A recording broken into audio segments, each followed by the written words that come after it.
지난주 토요일 오후 서울 강남의 한 부동산 중개사무소 앞에는 사람들이 줄을 서 있었습니다. 모두가 손에 쥔 것은 똑같았습니다. 신문 화면을 장식한 지하철 연장기획 기사였습니다.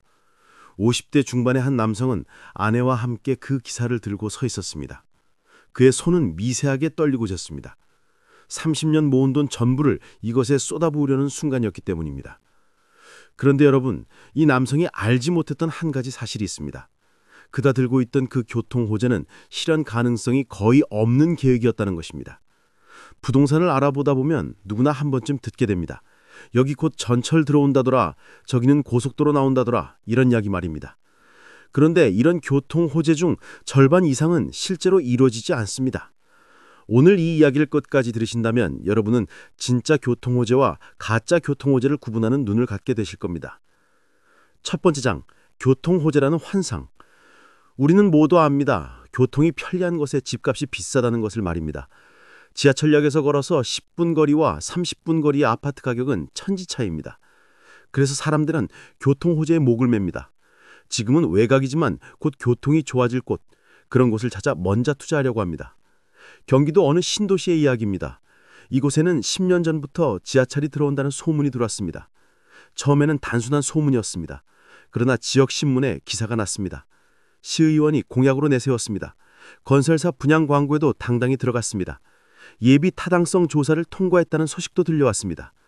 그 소식을 들은 50대 후반의 한 가장이 있었습니다. 그는 서울에서 30년을 살았습니다. 직장 생활을 하며 번 돈으로 서울 변두리에 작은 아파트 하나를 마련했습니다. 그런데 아이들이 장성하면서 집이 좁게 느껴졌습니다. 마침 그 신도시 이야기를 들었습니다. 지하철만 들어오면 서울 출퇴근도 가능하고 집값도 오를 거라는 기대가 있었습니다. 그는 결정했습니다. 서울 집을 팔아 그 신도시로 가기로 말입니다. 같은 돈으로 2배는 넓은 집을 살 수 있었습니다. 지하철이 들어오면 그야말로 대박이었습니다. 2, 3년만 기다리면 된다는 계산이었습니다.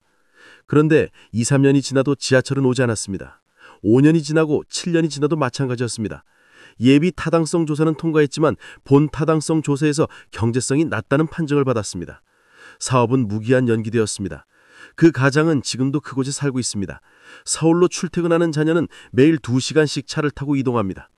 집값은 오르지 않았고 서울로 다시 가려 해도 이제는 그럴 여력이 없습니다. 이런 일이 왜 일어나는 걸까요?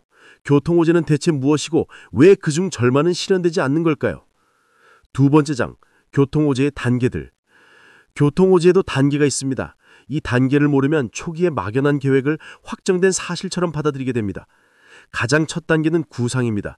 누군가 이런 교통망이 필요하다고 이야기하는 단계입니다. 지역 주민이 건의할 수도 있고 지방자치단체가 검토할 수도 있습니다. 이 단계에서는 그저 아이디어일 뿐입니다. 실현 가능성은 아무도 모릅니다. 두 번째 단계는 발표입니다. 정부나 지자체가 공식적으로 계획을 밝히는 것입니다. 이때부터 언론에 기사가 나기 시작합니다. 사람들이 주목하기 시작합니다. 하지만 여전히 이것은 계획일 뿐입니다. 세 번째 단계는 예비 타당성 조사입니다. 이 사업이 경제적으로 타당한지 기술적으로 가능한지를 검토합니다. 여기서 통과하면 한 걸음 더 나아간 것입니다. 하지만 예비 타당성을 통과했다고 해서 반드시 실행되는 것은 아닙니다.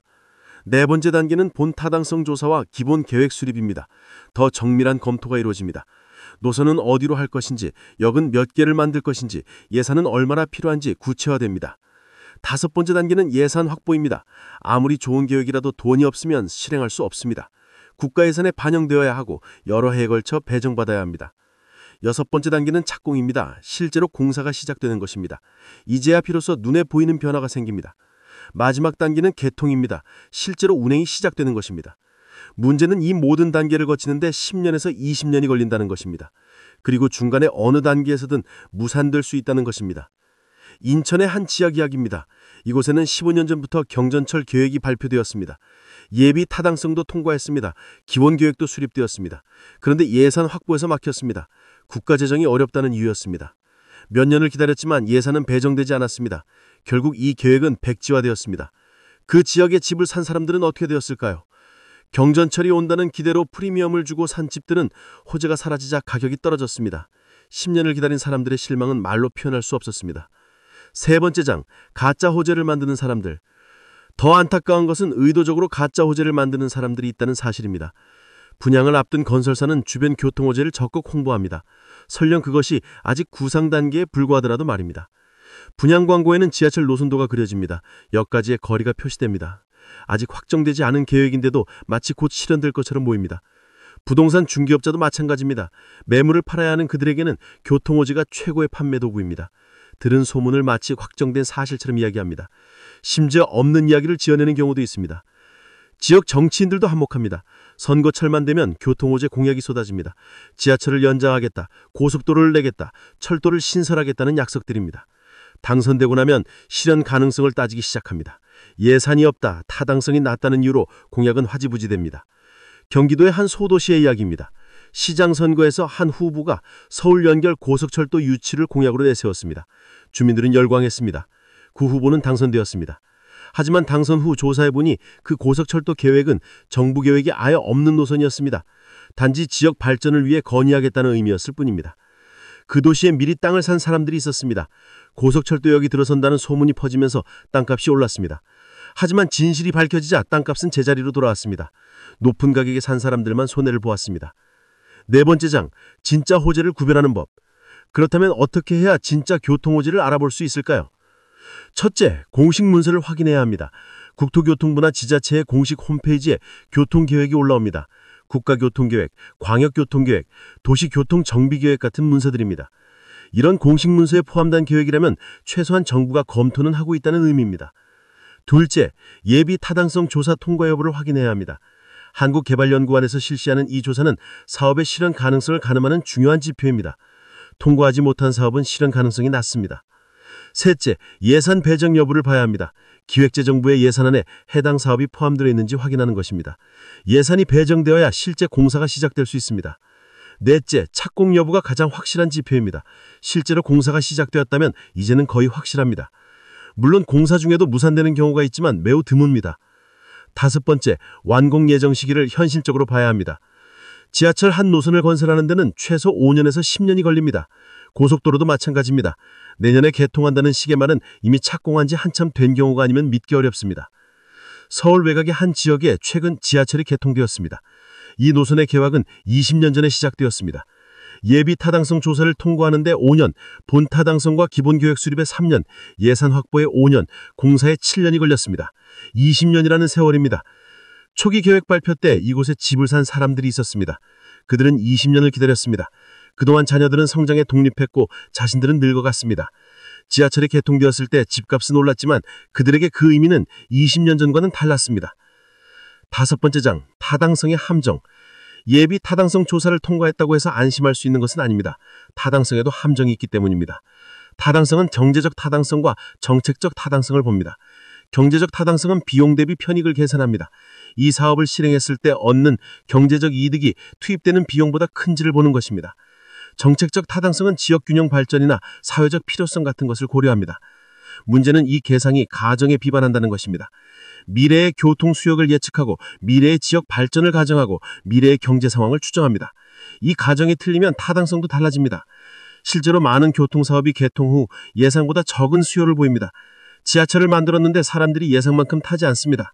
고속도로를 만들었는데 차량이 적어서 통행료 수입이 목표에 못 미칩니다. 강원도의 한 지역에 고속도로가 생겼습니다. 타당성 조사에서는 이 지역이 관광지로 개발될 것으로 예측했습니다. 스키장과 리조트가 생기고 주말마다 많은 차량이 이용할 것으로 봤습니다. 그 예측에 비반해 사업이 승인되었습니다.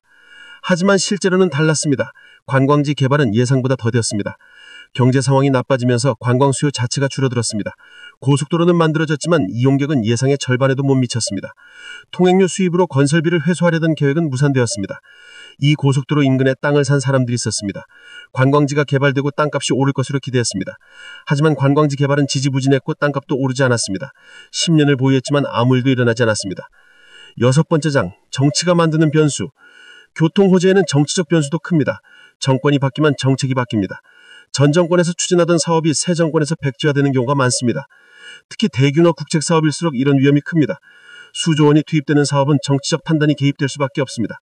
어느 지역을 먼저 개발할 것인가, 어느 노선을 우선할 것인가, 이런 결정에는 정치가 작용합니다. 충청도의 한 지역 이야기입니다. 이곳에는 고속철도역을 유치한다는 계획이 있었습니다. 전 정권에서 타당성 조사까지 마쳤습니다. 예산도 배정될 예정이었습니다. 주민들은 기대에 부풀었습니다. 그런데 정권이 바뀌었습니다. 새 정권은 다른 지역을 우선하기로 했습니다. 예산 효율성을 이유로 이 계획을 재검토했습니다. 결국 무기한 연기되었습니다. 이 소식을 듣고 땅을 샀던 사람들의 실망은 컸습니다. 정치가 이렇게 개인의 재산에 영향을 미칠 수 있다는 것을 뼈저리게 느꼈습니다. 정치적 변수는 예측하기 어렵습니다. 5년마다 정권이 바뀌고 4년마다 지방선거가 있습니다. 그때마다 정책의 방향이 달라질 수 있습니다. 장기적인 계획일수록 이런 변수에 취약합니다. 7번째 장, 실패한 교통호재들. 실제로 무산된 교통호재 사례들을 보면 교훈이 있습니다. 경기도의 한 신도시에는 20년 전 경전철 계획이 있었습니다. 노선도 나왔고 역 위치도 정해졌습니다. 분양 광고마다 경전철 예정이라는 문구가 들어갔습니다. 많은 사람들이 그 기대로 이곳에 집을 샀습니다. 하지만 이 계획은 실현되지 않았습니다. 건설비가 예상보다 많이 들었습니다. 수요 예측도 과도했습니다. 지자체 재정으로 감당할 수 없었습니다. 결국 20년이 지난 지금도 경전철은 오지 않았습니다. 인천의